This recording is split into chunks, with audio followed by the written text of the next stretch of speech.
Sahabat-sahabat yang saya cintai, pertama ingin saya sampaikan bahwa eh, Allah menyuruh kita di dalam Al-Quran itu hafidhu ala sholawat gitu ya. Jadi disuruh sebenarnya dasarnya itu kita menjaga waktu-waktu sholat gitu. Nah, artinya apa? Harusnya nih kita itu sholat subuh ya di waktu subuh, duhur di waktu duhur, asar di waktu asar gitu kan. Nah, ada kondisi-kondisi yang tidak kondisi yang kemudian itu membuat kita akhirnya tidak sholat atau pada waktunya. Ya, gitu. Tadi ditanyakan, sholat yang tidak pada waktunya. Nah, ini boleh nggak melakukan sholat tidak pada waktunya? Ini yang pertama seperti itu. Nah, yang kedua, boleh nggak kalau dalam situasi seperti apa, kemudian sholat yang tidak pada waktunya, kemudian dibonus lagi di korting, ya, yang tadinya 4 menjadi 2. Sahabat IG bisa membuka di Al-Quran, itu di surat An-Nisa, surat keempat, ayat ke-101. Bunyinya apa Mbak Masyrifah? Bismillahirrahmanirrahim. Wa idza darabtum fil ardi falaysa 'alaikum junahun an taqsuru minas shalah in khiftum ay yaftinakumul ladzina kafaru innal kafirina kanu lakum aduwwam mubina. Nah, di situ diartikan, dan apabila kamu bepergian di bumi maka tidaklah berdosa kamu mengkosor. Ya, ini berarti kan ada tuh sebenarnya perintah untuk kosor kan di Quran kita secara globalnya. Nanti penjelasan secara rinci ada di hadis Nabiullah Muhammad Shallallahu Alaihi Wasallam gitu ya. Sholat jika nah ini kapan dibolehkannya kosor, di situ disebutkan jika kamu takut diserang orang kafir. Sesungguhnya orang kafir itu adalah musuh yang nyata bagi kamu begitu. Nah, waktu zaman Rasulullah memang kondisinya seperti itu gitu. Bagaimana dengan kondisi yang saat ini kan begitu ya. Dulu terang-terangan memang itu untuk berperang memerangi Nabiullah Muhammad SAW seperti itu. Nah, ini yang kedua itu juga ada ayat selanjutnya. Memang di sini itu di judul besar kewajiban mengerjakan sholat dalam keadaan bagaimanapun. Nah, jadi ini artinya apa? Allah menyuruh kita dalam kondisi apapun kita tidak boleh meninggalkan ibadah sholat itu, ya. Itu yang harus digarisbawahi. Satu tadi, sholat itu sebenarnya harusnya tepat waktu, kan begitu. Tetapi dalam kondisi tertentu itu boleh menggabungkan antara sholat yang satu dengan sholat yang lain, tapi hanya sholat tertentu yang boleh digabung, nggak sembarangan. Tahu-tahu subuh digabung dengan duhur nggak boleh ya. Ayat 102 itu dikatakan, saya tidak bacakan karena ayatnya panjang nanti habis waktunya ya. Jadi saya bacakan artinya saja. Dan apabila engkau wahai Muhammad berada di tengah-tengah mereka sahabatmu, lalu engkau hendak melaksanakan sholat bersama-sama mereka, maka hendaklah segolongan dari mereka berdiri sholat besertamu dan menyandang senjata mereka. Kemudian apabila mereka sholat besertamu, sujud telah menyempurnakan 1 rakaat, maka hendaklah mereka pindah dari belakangmu untuk menghadapi musuh.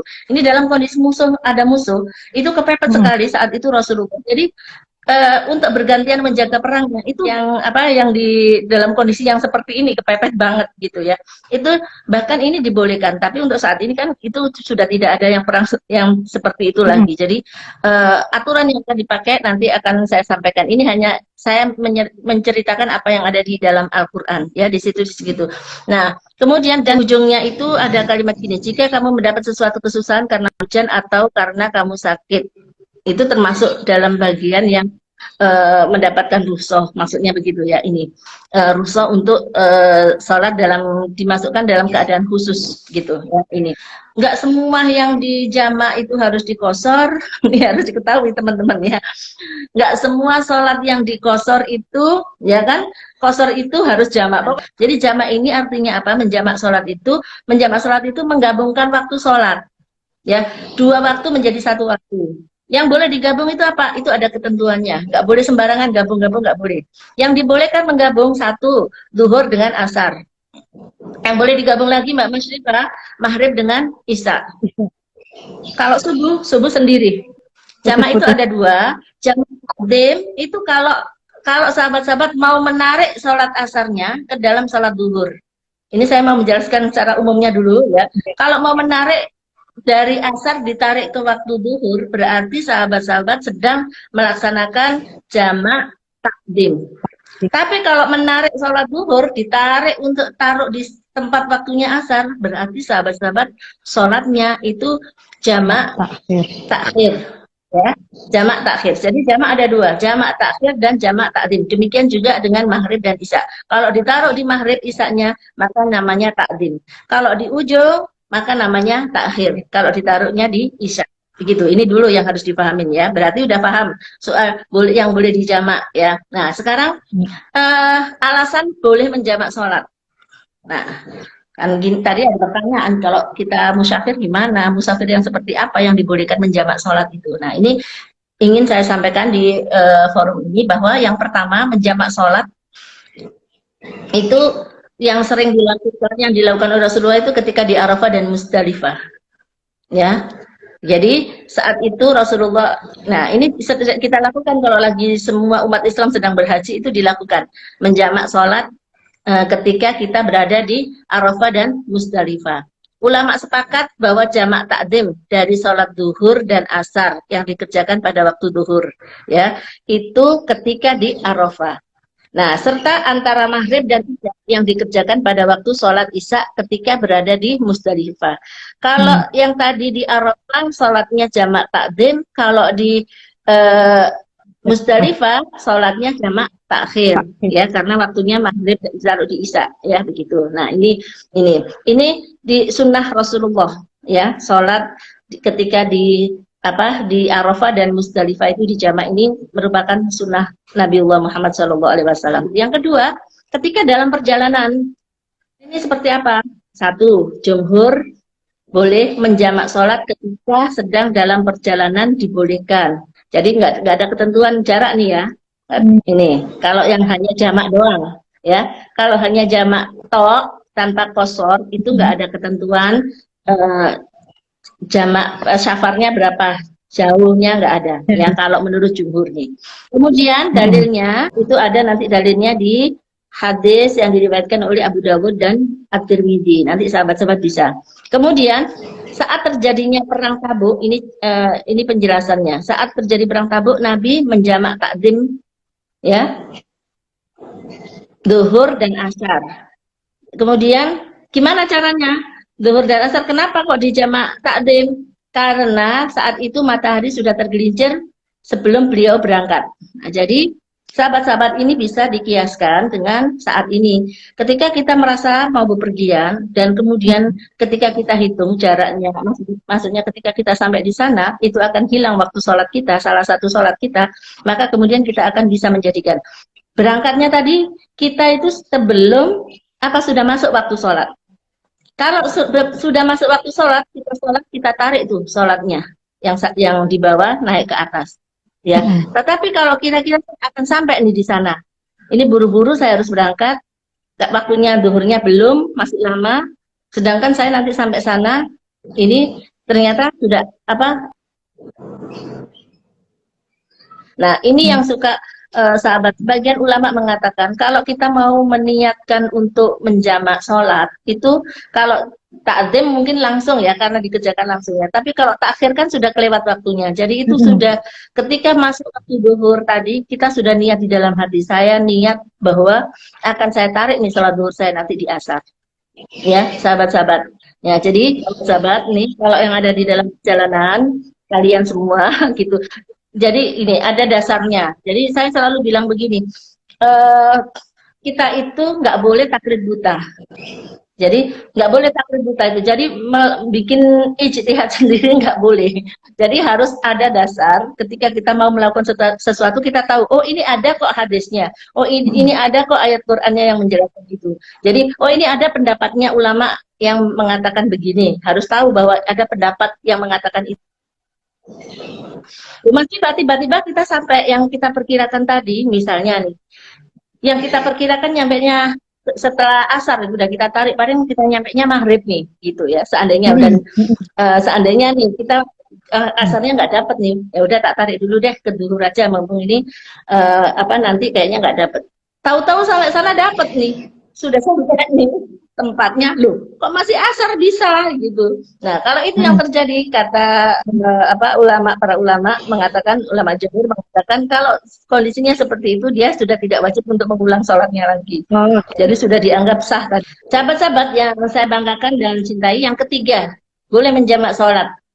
Ini yang saya juga Qurannya padahal tadi ada ya soal hujan turun tadi, tapi saya lihat pendapat ulama-ulama, ternyata ada pendapat ulama-ulama soal bolehnya kita menjamak sholat ketika turun hujan, gitu ya. Satu, mazhab Syafi'i. Kalau mazhab Syafi'i, jamak takdim hanya untuk jamak takdim, ya, dibolehkan bagi orang yang menetap. Jadi mukim ya, dia nggak dalam perjalanan loh ini ya, mukim.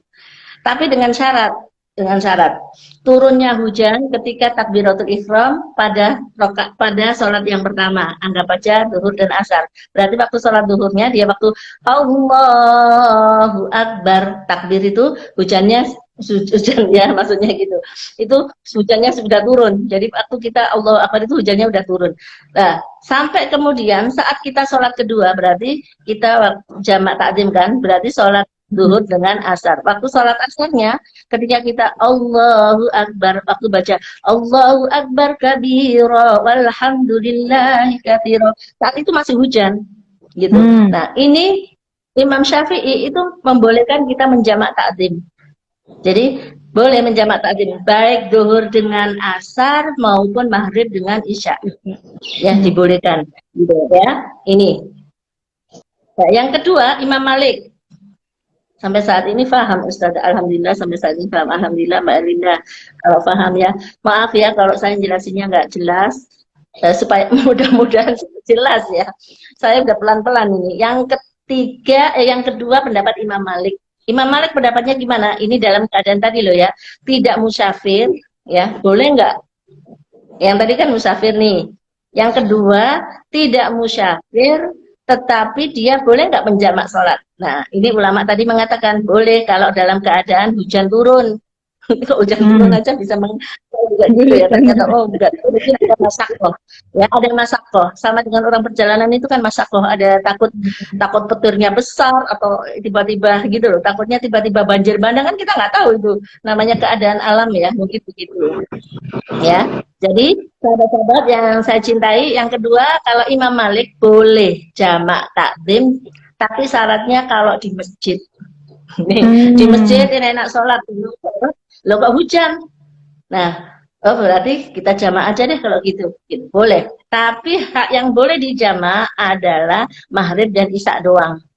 Kalau posisinya waktu kita sholat zuhur nggak boleh menjamak dengan itu tadi. Tapi kalau kita posisinya di masjid tadi, waktu sholat maghrib berarti kita boleh menarik sholat isyanya, ya gitu, dimajukan jamak takdimnya begitu.